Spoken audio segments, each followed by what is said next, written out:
Hi, and welcome to Carolina Varsity's 2013 Week 10 Best of Last. I'm Dale Ross. I'm the pet man, Matt Morrow. And this Best of Last this week, first of all, thank you to Rocky River for backing me up in my defense of you guys and winning over Butler. I challenged everyone to send me videos of Crow, which I received no videos of Crow, so I really am kind of upset and disappointed in you guys. And we own up when we're wrong. All those whiny people last week on the board that were saying, Rocky River, you got them ranked too high, blah, blah, blah, blah, blah, blah, blah. Where you at now? I can't find you, and you didn't send your videos. We know where the best crow's at because we've eaten enough of it ourselves. Yeah, we're men enough to eat our crow. And you guys?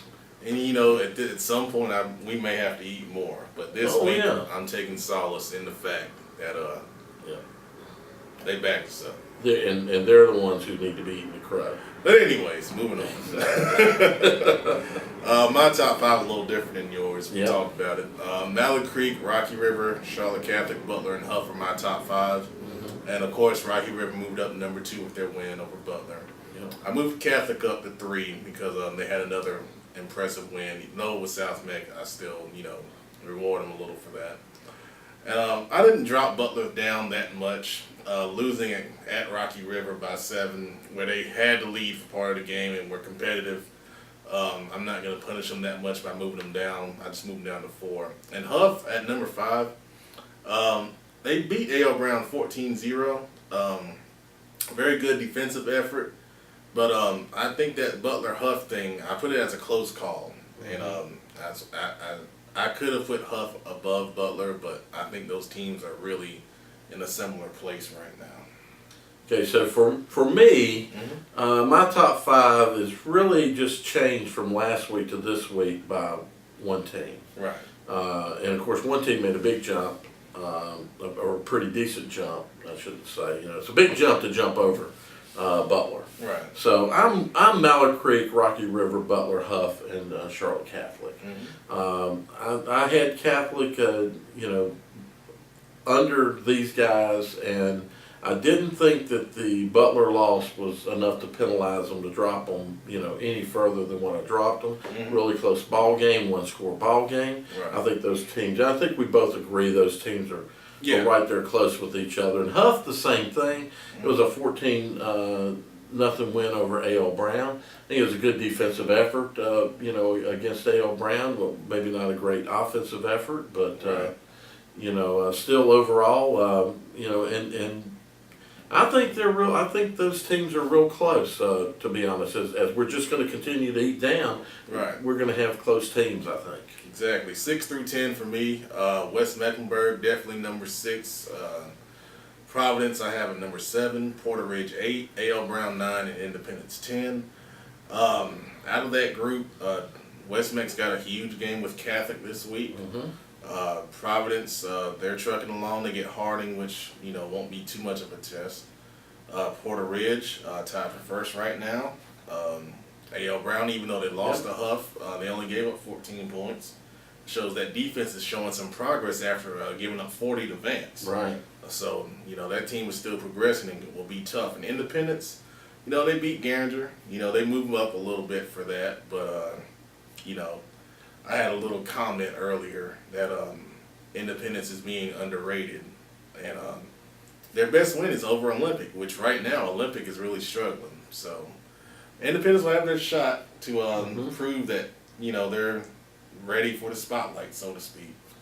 Well, Gator, tuck your skirt back in, as I heard you were just told. Mine's a little different. I did put Independence over A.L. Brown, but to be honest with you, I think it's close. Right. So, I'm West Mecklenburg, Providence, Porter Ridge, Independence, A.L. Brown.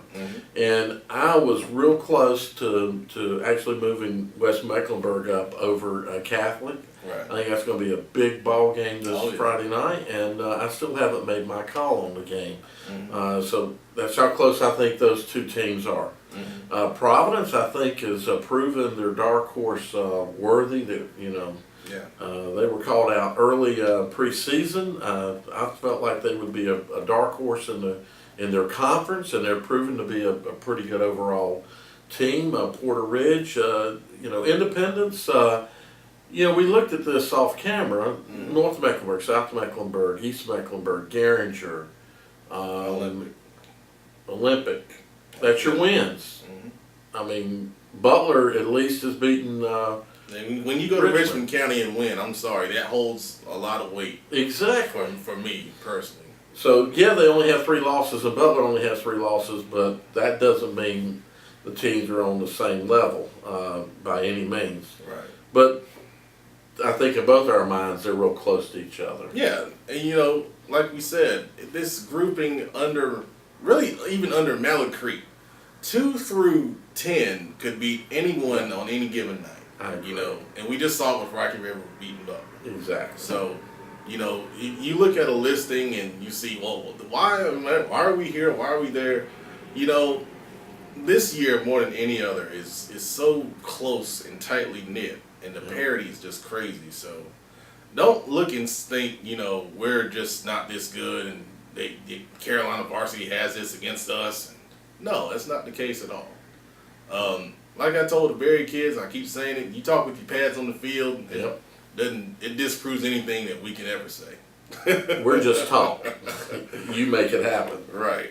11 through 15 for me. I got Vance, Olympic, Ardrey Kell, South Meck, and Hopewell, and obviously there are some gaps that start developing within that group. Vance, I think, is right on that edge. Like we said before. Olympic, they're running into some tough times. I heard about some injuries. I know you can mention over there. Ardrey Kell, that was a close call with Olympic and Ardrey Kell at this moment. I think Ardrey Kell plays hard. They just, don't have all the playmakers to make it happen sometimes. South Mecklenburg is still a tough out. They'll give teams a tough time for maybe a quarter or a half. But I don't know if they just have the overall numbers to compete for 4 quarters with some of the best teams. Right. And Hopewell's coming on. They won 2 in a row, and they're starting to get some things going. Well, yeah, I'm Vance, Olympic, Ardrey Kell, South Mecklenburg, and Berry. Okay. Vance, I think, is right on that edge, and they played A.L. Brown close a couple of weeks ago. Kind of didn't hold it together in the second half. Depth, I think, is their issue there. Right. Olympic's got a lot of injuries. They started getting banged up, obviously, when the season started. 36 players they dress, and when you start getting nicks and bruises and such, and Garcia went out in the game early Friday night, and Olympic's just not the same team without Garcia in the backfield, and we don't know when he's going to be back. Right. So an Ardrey Kell now could beat an Olympic actually without Garcia. I think you're right. Those 2 teams are very, very close. I give South Mecklenburg. South Mecklenburg seems to be improving. They had a bad matchup in Catholic. I don't think. Look at that score. I knew that was going to happen before they ever hit the field. Right. And I kind of have seen some things in Berry. They've got a very dynamic quarterback, one of the top quarterbacks in the area. One you don't know about. Exactly. And they've got a heck of a linebacker. You saw him blitz like crazy. I saw him blitz like crazy against South Mecklenburg. So I'm giving them a little edge over Hopewell, but not much. Okay. And that was close with me. Now, I've got Myers Park for the rest 16 through 23. I got Myers Park at 16. But that was close over Berry. I think that Hopewell, Berry, Myers Park grouping is all close at the moment. Then North Meck, they're kind of just sitting there kind of by themselves, in my opinion. Yeah. Then the rest of them, Harding, East Meck, West Charlotte, Robinson, Garinger. Yeah. Harding after the 3-0 start, is kind of falling back to the rest of the pack in that last grouping there. Out of that group to pull an upset, I don't know. West Charlotte's playing a little bit better, but they still have issues defensively. And East Meck and Garinger play this week, and we're getting ready to talk about it. Exactly. So we're the same rankings just about. Hopewell, Myers Park, North Mecklenburg, Harding, East Mecklenburg, West Charlotte, Robinson, Garinger. as you say, Harding's kind of fell out. They're above the teams that they beat. Right. They beat East Mecklenburg, West Charlotte, and Garinger. They're above those teams, and they would probably beat Robinson too. Yeah. And Robinson would probably beat Garinger simply because Garinger's, It's a real tough situation. wonder if they got 20 kids now, this late in the season. You're right. They may be down to 20 or so. So I think that's it. All right. Well, that's our best to last. If you don't agree, post yours. And if you don't like it and don't post yours, cage match. We're always Exactly. ready. Exactly. Keep your skirts tucked in. This week, please, tuck your skirts in. Be nice little girls, okay? Thank you. Dale Ross, Carolina Varsity.